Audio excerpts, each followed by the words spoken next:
Bexar County residents will not be able to vote on campus at Texas A&M University San Antonio. I went to the May Center to get the latest on campus voting.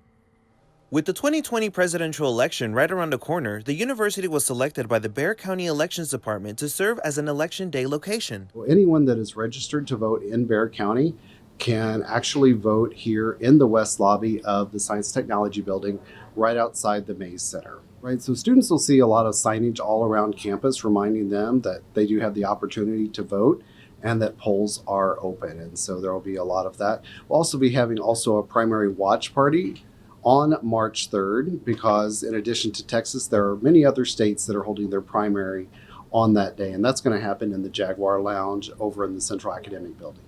The polling site will open in March for the presidential primary and May for city elections and the general election on November.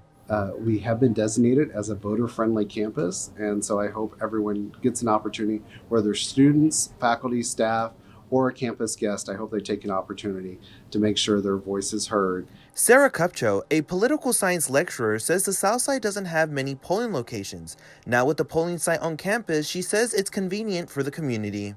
If people aren't using their voice to vote, politicians aren't going to know what the next agenda is. If something is important to them, like Social Security or immigration or climate change, the way that you tell them is by voting. And if you don't vote, they're not going to know. They're just going to continue with the status quo.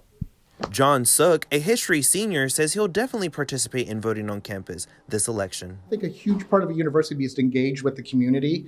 This will let the community know we're here, it's convenient, and maybe we find more students. But, it's a relationship between the university and the community. And so hopefully the university can help drive up voter participation each election going forward. Early voting for the 2020 United States presidential primary election will take place on February 18th, and Election Day will be on March the 3rd. I'm Armando Villarreal, Enlace.